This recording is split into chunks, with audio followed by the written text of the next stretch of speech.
नमस्कार दोस्तों, मैं अरुण कुमार गिरी, आप देख रहे हैं भारत केसरी न्यूज। आज हमारे साथ मौजूद हैं भाजपा नेता, पूर्व जिलाध्यक्ष एवं पूर्व विधायक प्रत्याशी नौतनवा विधानसभा 316 बड़े भाई श्री समीर त्रिपाठी जी।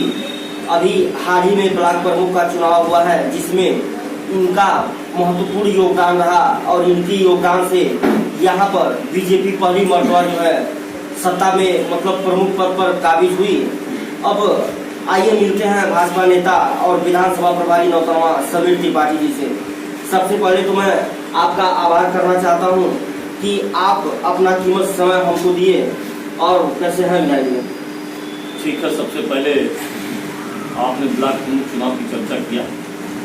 मैं सर्वप्रथम इस नौतनवा विकास खंड के सम्मानित क्षेत्र पंचायत सदस्यों और यहाँ के सम्मानित नागरिकों के प्रति अपनी शुभकामना व्यक्त करता हूँ कि पहली बार भारतीय जनता पार्टी के प्रत्याशी के रूप में हम लोगों ने श्री राकेश मदेशिया को चुनाव मैदान में उतारा था और जनता की कसौटी पर हम सबके प्रयास से हमारे भारतीय जनता पार्टी कार्यकर्ता और इस क्षेत्र की जनता ने अपार सहयोग और स्नेह देकर के जो अभी हमारे प्रत्याशी को विजय श्री दिलाया, इसके लिए धन्यवाद देते हैं और विश्वास करते हैं कि क्षेत्र पंचायत से जो भी सरकार की योजनाएं हैं वो आम जन तक पहुंच जाए और गाँव में एक परिवर्तन दिखाई पड़े। क्योंकि हमारी पार्टी का भी प्रयास है कि हम लोगों ने पूरे उत्तर प्रदेश में उत्तर प्रदेश भारतीय जनता पार्टी ने करीब 650 ब्लॉक प्रमुख हमारे जीते हैं। इसलिए निश्चित रूप से हम पारदर्शिता पूर्वक जनता के बीच में जाएंगे और ये लगेगा कि परिवर्तन हुआ। जहाँ तक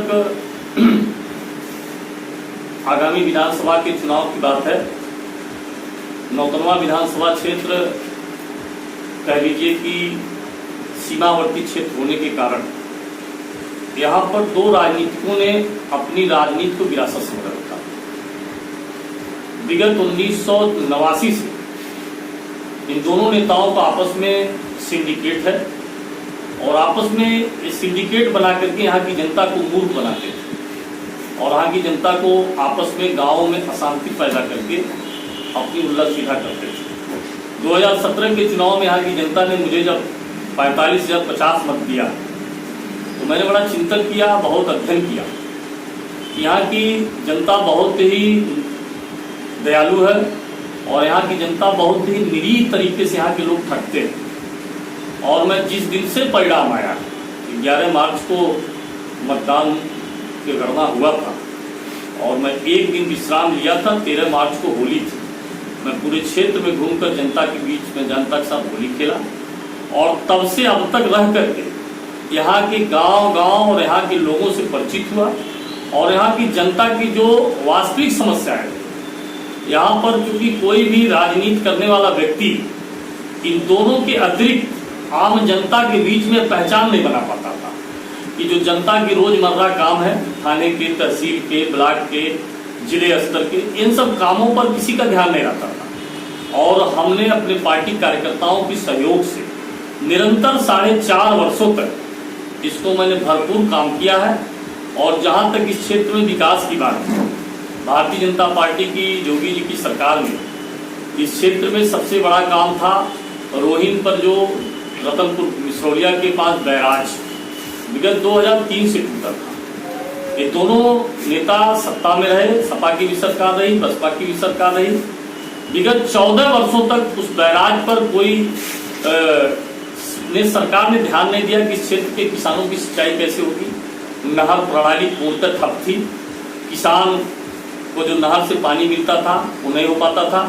जब उत्तर प्रदेश में योगी जी की सरकार बनी है, हमारे नेता जो आज केंद्रीय वित्त राज्य मंत्री बनाए गए आदरणीय पंकज चौधरी जी के सहयोग से हम सबने उस बीआर गेट के लिए 100 करोड़ से ऊपर का धनराशि अवमुक्त हो चुका है, जिस पर काम भी प्रारंभ हो गया है। इस क्षेत्र के लिए बहुत बड़ा काम।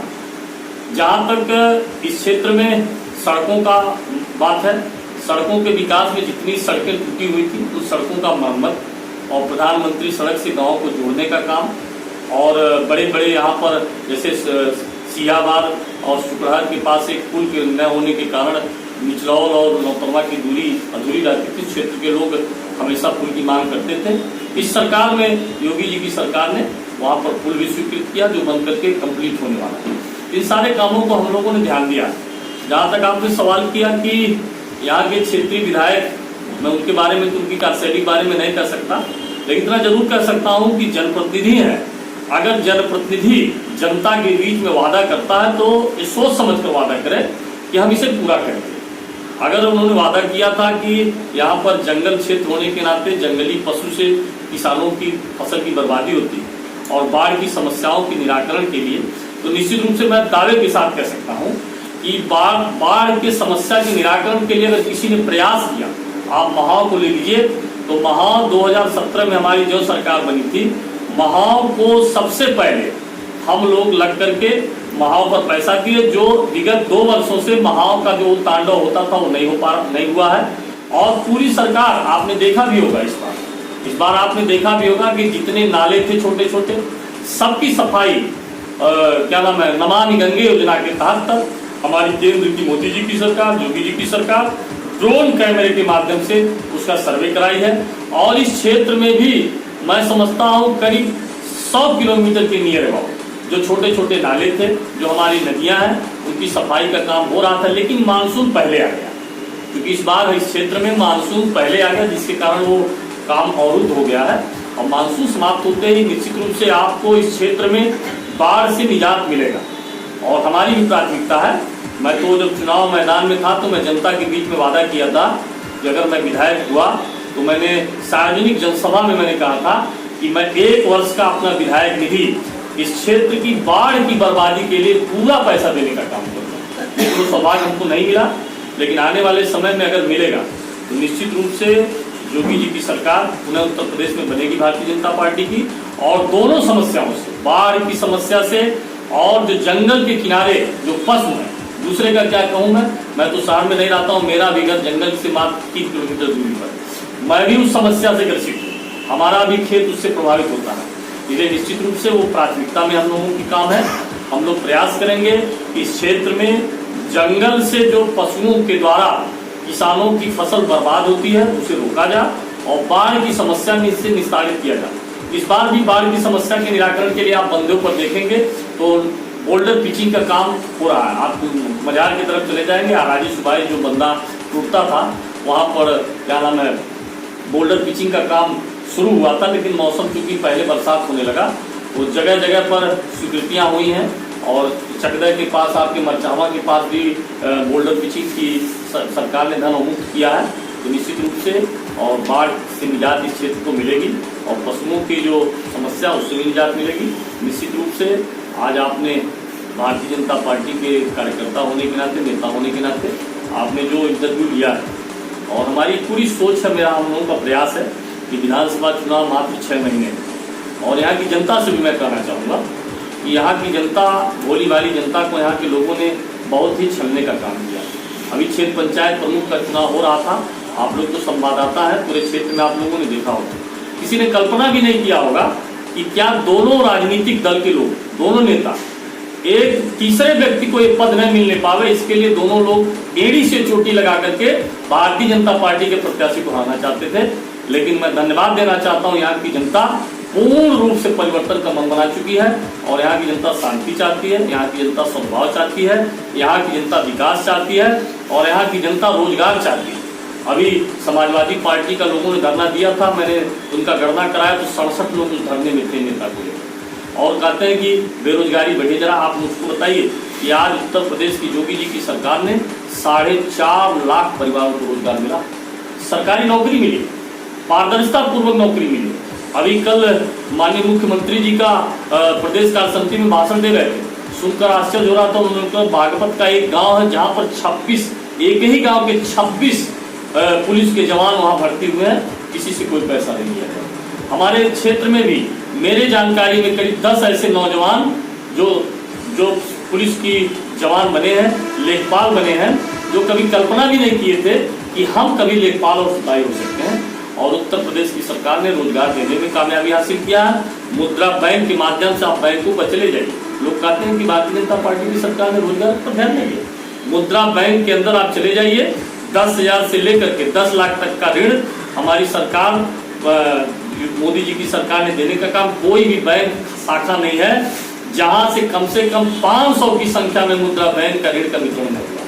मुझे निश्चित रूप से हमारी सरकार चाहती है कि बेरोजगारों को रोजगार मिले, उसके निमित्त कुटीर उद्योगों के धंधों को भी प्रभावी तरीके से लागू करने, चाहे खादी ग्राम उद्योग हो, चाहे हमारा जिला उद्योग केंद्र हो, चाहे हमारे गांव के लोग छोटे मोटे उद्योग करना चाहते हैं।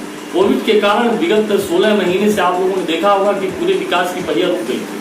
ऐसे विषम समयों में भी हमारी मोदी जी की सरकार, योगी जी की सरकार, जनता को कोई असुविधा नहीं हुई। यहाँ तक कि जनता को लगातार साल वर्ष तक उनको 1 यूनिट पर 5 किलो राशन मुफ्त दिया। हमारे जो कामगार मजदूर थे उनको 1,000 रुपये उनके अकाउंट में दिया। आप कल्पना किए होंगे, कोविड का जब पहला फेज आया था तो अकेले उत्तर प्रदेश में करीब 4 लाख नौजवान पलायन किए। किसी ने कल्पना नहीं किया होगा कि ये नौजवान गांव में जा रहे हैं, इनको सुविधा कैसे मिलेगी।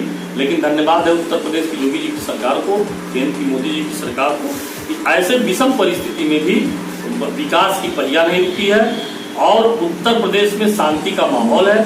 और आज जो उत्तर प्रदेश में माफिया राज था, जो माफियाओं का राज था, अभी कल मुख्यमंत्री जी भाषण दे रहे थे, हम सुन रहे थे उनकी भाषण। उन्होंने कहा 12,000 करोड़ रुपया उन्होंने माफियाओं से जो धन उन्होंने अकूत संपदा कमाई तो उसको रिकवरी लेने का काम किया था।